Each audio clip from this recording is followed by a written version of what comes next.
My sister called me crying from India, and in that call, in less than 2 minutes, my entire life fell apart. I had a home, a husband, grown children. I had built a life on the other side of the world for more than 20 years, and suddenly, none of that was enough anymore.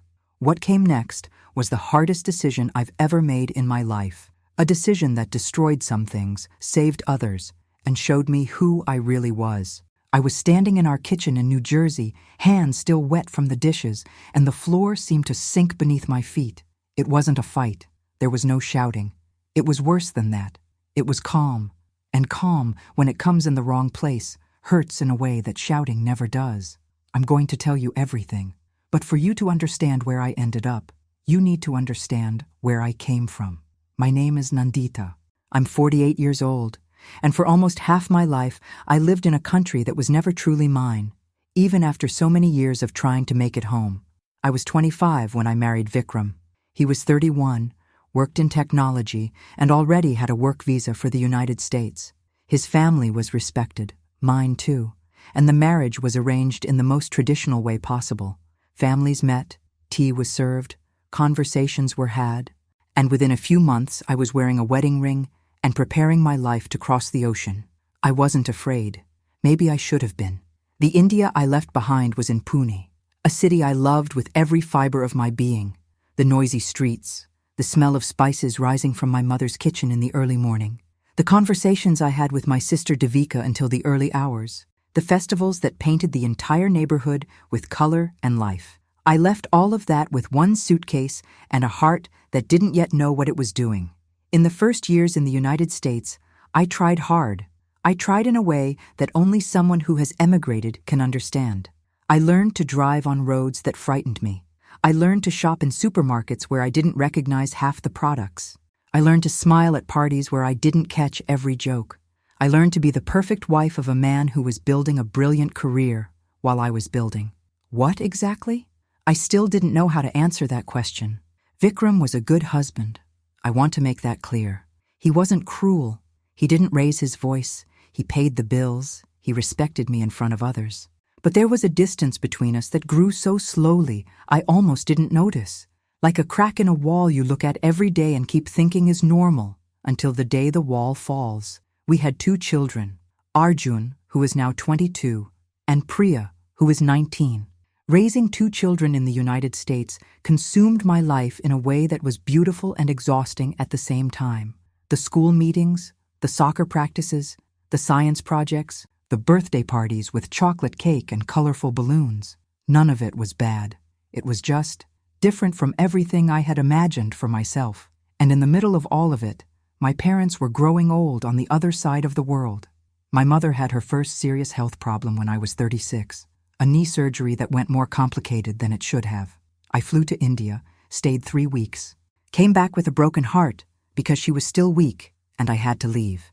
My father, who had always been the strongest man I knew, began to diminish slowly after his 70th birthday. Not all at once, not dramatically. He kept getting smaller, quieter, more dependent, while I watched from afar through video calls that were never enough. Devika cared for them. My sister, who stayed in India, who married a man from Pune, who lived 20 minutes from our parents' house. She carried a weight that I could only see from the outside. And that ate away at me from within, in a way I didn't know how to name. Was it guilt? Was it longing? Was it a sense of duty I was ignoring because it was convenient to ignore? Perhaps all of those things at once. When my children grew up and went to college, Arjun to California, Priya to New York State, the house in New Jersey became too large. It was just me and Vikram again, like at the beginning, and that's when I began to notice more clearly how much we had become 2 polite strangers sharing a space. There were no fights, no drama. There was silence at dinner. There were conversations about bills and about the car that needed a service and about what to do on the weekend. There were 2 people who had once chosen each other and who now seemed to be together more out of habit than desire. It was in that silence that I began to think about India with an intensity I had never felt before. Everything changed with a phone call on a Friday night. Devika called me in tears, not the contained kind, the kind you try to hide. She was completely undone. My father had fallen. A simple fall, in the bathroom, while she wasn't home. He lay on the floor for nearly 2 hours before he managed to reach the phone. When help arrived, he had a fractured pelvis and mild hypothermia because the floor was ceramic and the night had turned cold. I heard that and felt something break inside me. It wasn't a rational decision. It was a certainty that rose from the pit of my stomach up to my throat.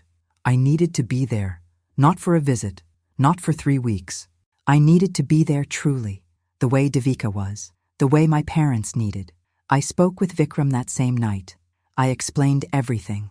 I said I wanted to spend a longer stretch of time in India, at least 6 months, maybe a year, to help my sister, to be present while my parents were still alive and still needed me.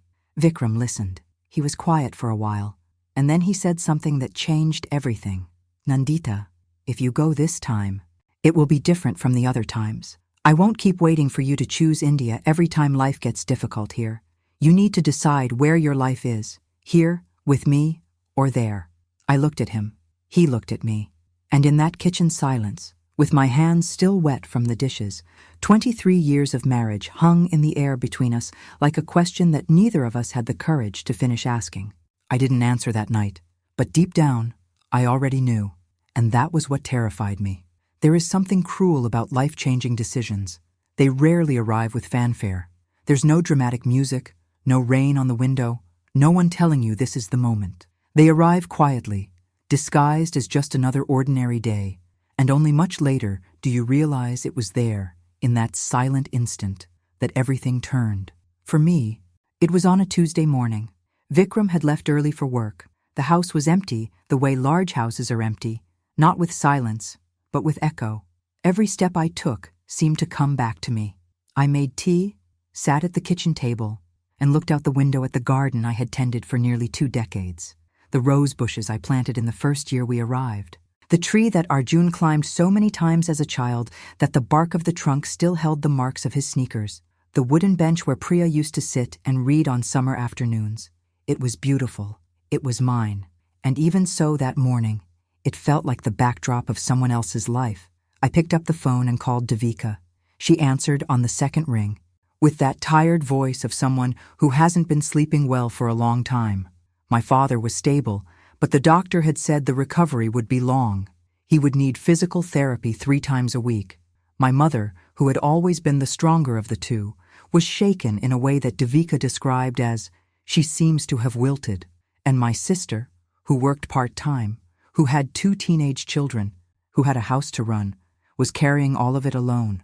"How are you?" I asked. She was quiet for a few seconds, and then she said, "Nandita, I'm tired. I'm so tired." 6 words, but they were the 6 most honest words anyone had said to me in a long time, and something inside me responded to them in a way that no rational argument could. I hung up the phone. I finished my tea, and I knew. I took another 2 weeks to tell Vikram. Not because I was in doubt. The decision had been made that Tuesday morning. I just didn't yet have the courage to turn it into words. Because saying it is different from knowing it. Saying it makes it real.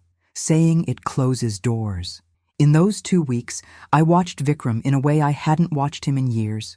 I tried to look, honestly, for the man I had crossed the ocean for at 25 with a heart full of hope. He was still there, in parts. In the way he folded the newspaper before reading it. In the coffee he left ready for me every morning before leaving. In the way he still opened the car door for me, out of habit, without even realizing he was doing it. But there was a distance between us that wasn't measured in miles. It was made of accumulated choices, of conversations that never happened, of 2 paths that had diverged so slowly that we only noticed when it was already too hard to turn back. I asked myself whether I still loved him. The answer was complicated. I loved who he had been. I respected who he was. But the question that mattered was a different one. Could I keep building a life here, the way things were, knowing what I knew about what was happening on the other side of the world? And that answer was simpler. It was no. On a Thursday night after dinner, I told him. Not with drama, not with tears, with the same calm he had used that night in the kitchen when he gave me the ultimatum. We sat in the living room, the television off, and I spoke. I said I had thought carefully, that I understood what he was asking, that I respected what we had built together and would never erase the value of that, but that I couldn't stay, that my parents needed me in a way that couldn't be resolved by video call or 3-week visits, that Devika had been carrying a weight that was also mine to carry, that I had spent years feeling split in two, and that split was consuming me in a way I could no longer ignore. Vikram listened, from beginning to end, without interrupting me. When I finished, he was quiet for a long time. Then he asked, "And us?" I didn't look away. "I don't know. Vikram, I know I need to go. What happens to us after that, I honestly don't know." He nodded slowly, and in that nod, there was a sadness that broke my heart, not from guilt, but from recognition. Two adults looking at something that had come to a close and having the honesty not to pretend otherwise. "Then go," he said. "But you know what this means." I knew. I told the children 2 days later. Arjun reacted badly. Not with anger. My son was never one for anger, but with that contained sadness that is almost worse. He was quiet on the phone for a long time and then said, "Mom, are you sure?" in a little boy's voice coming from a 22-year-old man. That cost me more than I expected. Priya cried. Priya was always more like me. She feels everything on the surface, hides nothing. She cried and said she understood, and that she loved her grandparents, and that she was afraid of losing the family. I told her that family isn't lost because of miles. I said that and prayed it was true. The following weeks were of a cold logistics that contrasted strangely with the emotional weight of everything. Documents, tickets, what to take, what to leave. Vikram and I moved through the house with a painful politeness, carefully giving each other space, like two people who know that any contact will hurt. One evening, he walked into the bedroom where I was organizing my suitcases and stood in the doorway for a moment. I looked up. He looked at the open suitcases on the bed, at the folded clothes, at the bedroom that for 23 years had been both of ours. "You're going to miss it," he said. It wasn't a question. "Many things," I answered. And it was true. He nodded and left. And I was alone with the suitcases and the silent weight of everything that was about to change. On the day of the trip, Vikram drove me to the airport. I didn't ask. He simply picked up the keys and said he'd take me. We made the journey nearly in silence, the radio on low, playing a song neither of us was listening to. At the terminal door, he took the large suitcase from the trunk and placed it on the ground beside me. We stood facing each other for a moment that seemed to last much longer than it did. He hugged me. Not a quick, formal goodbye hug. A real embrace, slow, the kind that holds something inside it. "Take care of yourself," he said in my ear. I couldn't respond. I just nodded, and then I picked up my suitcase and walked in, without looking back. Not because I didn't want to, but because I knew that if I looked, something in me might not be able to keep walking. I boarded the plane with my heart broken in half in a way I didn't know was possible, half relieved, half destroyed, as if the right decision and the painful decision were exactly the same decision. When the plane took off and the lights of New Jersey grew small below, I closed my eyes, and for the first time in a long time, I prayed. I didn't ask to have made the right choice. It was too late for that. I asked only one thing, that I be strong enough to live with it. There is a beautiful lie you tell yourself when you decide to return to the place where you grew up. The lie goes like this, that you are going home, that the place will be waiting for you, that the people will be waiting for you, that some version of yourself will be there, preserved in time, ready to be inhabited again. I believed that lie, and the airport in Pune woke me from it the moment I stepped out of the terminal. It wasn't bad. It was simply different. The city had grown in a way I hadn't truly followed. Not through the photos Devika sent, not through video calls, not through the news I followed from afar. Truly grown, with new buildings where I remembered empty lots, with traffic that seemed to have tripled, with a rhythm that was familiar and strange at the same time. Like a song you know but can't remember the words to. Devika was waiting for me with her 2 children. When I saw her, something in me gave way. She was thinner than I remembered. She had dark circles under her eyes that photos hadn't shown. And the moment she embraced me, she said nothing. She just held me with a strength that told me everything she hadn't been able to put into words in months of phone calls. I was home. But home was no longer what I had left behind. My father was in his room when I arrived. The house where my parents lived, the same one where I grew up, with the same wooden windows that my mother painted white every year before Diwali, seemed smaller than I remembered. Or perhaps I had grown too much for it. Both things at once, probably. He was sitting up in bed, his leg propped on a pillow, and when he saw me in the doorway, his eyes grew bright in a way that made me swallow my tears before they came. "Nandita," he said, just my name, with a voice that had aged more than I expected. I went to him, sat on the edge of the bed, took his hand. That hand I remembered as enormous and strong, which taught me to ride a bicycle, which applauded at my school performances, which blessed me on my wedding day. It was smaller now, with veins more pronounced, skin thinner, a fragility that gripped my heart in a way I hadn't anticipated. "I came, Dad," I said. "I know," he replied, and then, very quietly, he added, "I knew you'd come." That sentence stayed with me for weeks. The first days were a muffled flurry that kept me from thinking too much, accompanying my father to physical therapy sessions, understanding the medication schedule, helping my mother with the tasks she could no longer do with the same ease as before. Her body had aged too, in ways she tried to hide with pride and that I noticed immediately. Devika and I divided everything with a naturalness that surprised me.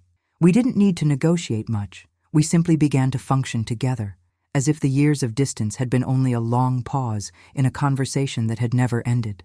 But there were moments. At the end of the day, when the house grew quiet and I sat in the courtyard with a cup of tea, when the reality of my situation would settle over me with its full weight. I had left my marriage. I had left the house where I raised my children. I had left the life I had built for more than 2 decades, and I was here at 48 starting over, not from zero, because zero has an energy of possibility that I didn't feel. It was more like starting from the middle, carrying all the accumulated exhaustion of everything that had come before. There were nights when I lay looking at the ceiling of the bedroom that had been mine in childhood, the same ceiling, the same small crack in the corner that my father never fixed, and asked myself whether I had done the right thing. And there were nights when the answer didn't come. Vikram sent me a message in the 3rd week. It was a short, polite message, asking whether I had arrived safely, whether my father was improving, whether I needed anything. The message of someone who still cared, but who had learned to care from a distance. I replied with the same politeness. I said everything was fine, that my father was progressing, that I was adjusting. I didn't mention the sleepless nights. I didn't mention the strangeness of feeling like a tourist in the place where I was born. I didn't mention that some mornings I would wake up and for a second, before full consciousness arrived, I would think I was in New Jersey. And then remember, and the remembering hurt in a different way each time. He didn't mention anything about us, and I didn't either. The adjustment was harder than I had expected, and I had already expected it to be hard. Pune had changed, but so had I, and the two changes didn't fit together perfectly. I had spent more than 20 years developing habits, rhythms, and ways of living that were American, even though I had never called myself American. I was accustomed to a certain speed of services, a certain organization, a certain suburban quiet that Pune simply didn't offer, and Pune in turn had moved on without me. The friends of my youth had their established lives, children raised, careers built, fixed routines. They welcomed me warmly, with that genuine joy of reunion, but I could feel there was a gap between us that time had created and that affection alone couldn't quite close. I was the one who had left, and those who leave, when they return, don't return to the same place. They return to a place that learned to exist without them. It was my mother who noticed first. One afternoon, as I helped her sort lentils on the veranda, a gesture so simple, so full of memory, that it tightened my chest each time we did it together. She glanced sideways at me and said, "You are sad, Nandita." It wasn't a question. I wanted to say I wasn't. I wanted to say I was fine, that I was happy to be there, that I had no regrets. But my mother was 72 years old and had watched me grow up, and lying to her was never a skill I had managed to develop. "I'm adjusting, Mom," I said. She kept sorting lentils for a moment, then said, without looking at me, "Adjusting hurts, but hurting isn't wrong." I was quiet. She continued, "Do you know what's hardest to watch? It wasn't when you left at 25. That hurt, but it made sense. You were going towards something. What's hardest to understand is when someone comes back and still seems to be leaving. I stopped, hands in the lentils, and looked at her. What do you mean? I mean you're here, but you haven't arrived yet. She looked at me with that quiet clarity that only older mothers have. You're going to have to decide to truly arrive, my daughter, or you'll stay in the middle forever. That conversation settled inside me like a seed. I thought about it while I drove my father to physical therapy. I thought about it while cooking with Devika. I thought about it on sleepless nights, looking at the crack in the ceiling. In the middle, forever. That was exactly what I was doing. I was present in body, but absent in some part of myself that hadn't yet accepted that this was life now, that there was no New Jersey waiting, that there was no husband waiting, that there was no old version of me waiting. There was only this courtyard, this tea, this father who needed me, this tired sister, this mother who saw me more clearly than I saw myself. And there was a choice within the choice. I could be here truly, or I could keep existing on the border between two worlds, belonging completely to neither. The turning point didn't come from a grand moment. It came from an ordinary morning. My father had managed, for the first time since the fall, to walk without support from the bedroom to the veranda. It was perhaps 12 steps. He walked slowly, with total concentration, like a child learning. And when he reached the veranda and rested his hands on the railing and looked out at the garden with an expression of silent victory that broke my heart with joy, I understood. I was there. I had seen that. If I had been in New Jersey, I would have received a video, a beautiful video, which I would have watched with a tightness in my chest and a sad smile and then gone on with my day. But I was there, and being there wasn't everything, but it was irreversible. It was real. It was mine. I went to him. I stood beside him looking at the garden. He took my hand without saying anything, and for the first time since I had landed in Pune, I felt I had arrived. There is something no one tells you about starting over at 48. Everyone talks about courage, about strength, about how beautiful it is to follow your heart, but no one talks about Wednesday afternoons with no drama, no crisis, no important decision to make. Just you, the silence, and the dull question at the bottom of everything. What now? I learned to live in those afternoons, not quickly, not in a straight line, but truly. My father completed his rehabilitation 4 months after I arrived. The doctor said the recovery had been better than expected for someone his age. 74 years old, a serious fall, a delicate surgery. When we left the office that day, he was walking with a cane, but walking. I was holding his arm, and he had that quiet pride of a man who doesn't like to appear vulnerable, but who accepts his daughter's hand without complaint.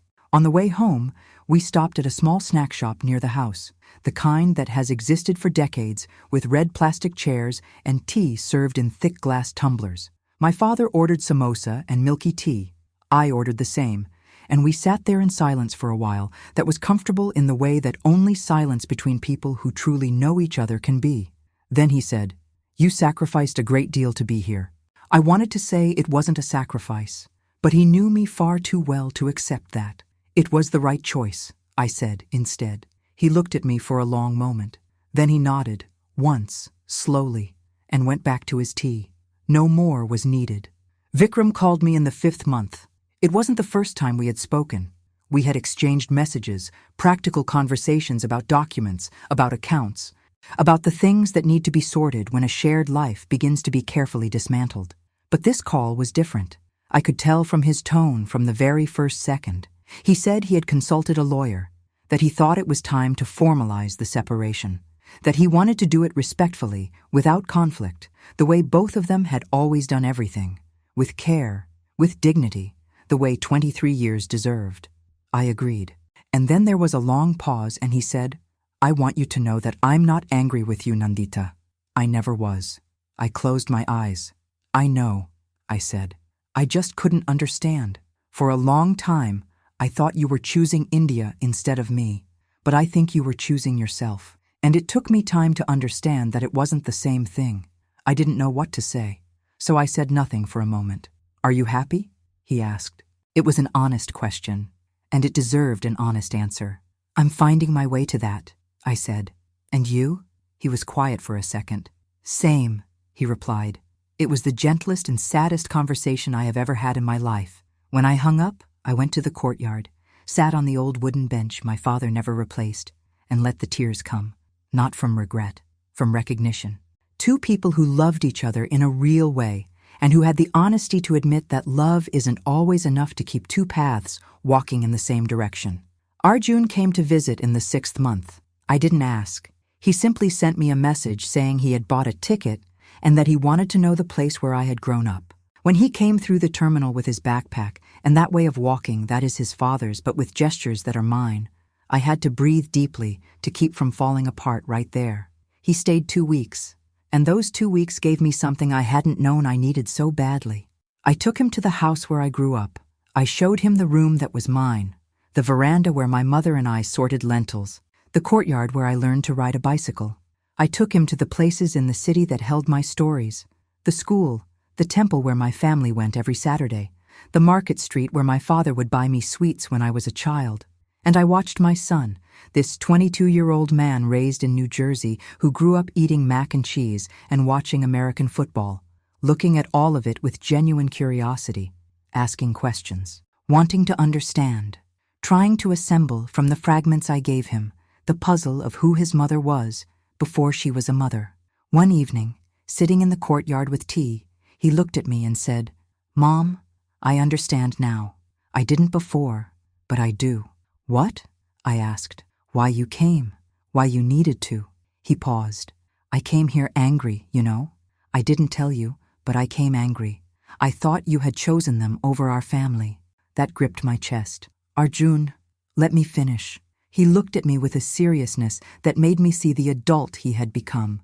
"When Grandpa showed me the photo album of you when you were a child, and when Grandma spent 2 hours telling me stories about you without stopping, and when Aunt Devika told me you were the daughter she always wanted by her side, I understood. You didn't abandon the family. You went where the family needed you." I was speechless.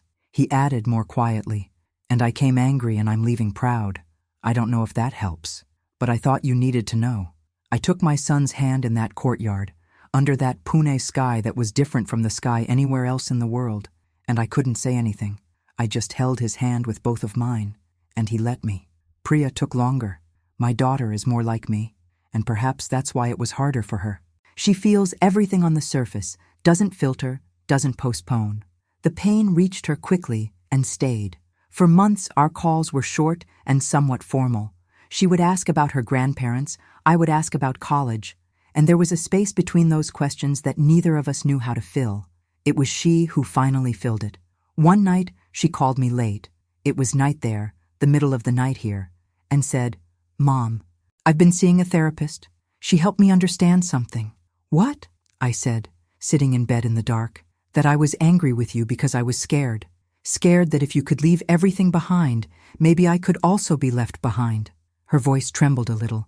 "I projected onto you the fear I have of abandonment, and that wasn't fair. Priya, you didn't abandon me, Mom. I know that. It just took my heart a while to understand what my head already knew.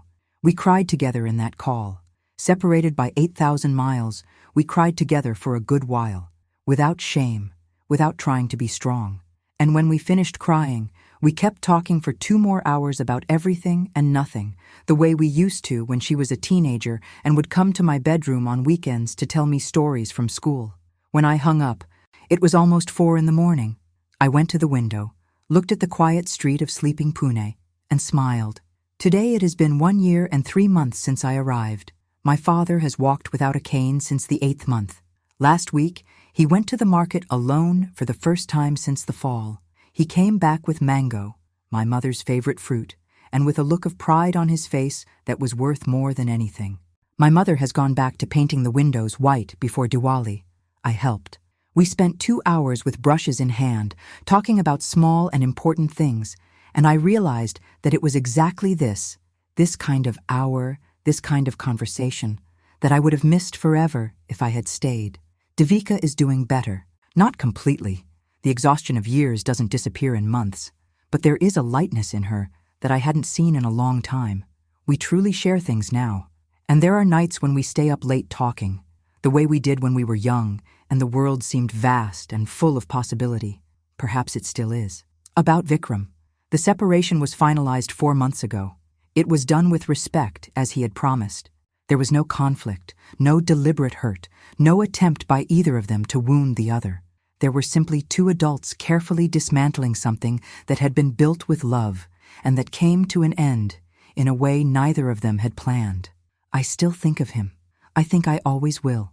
Not with regret, with gratitude for everything it was, and with a gentle sadness for everything it couldn't continue to be.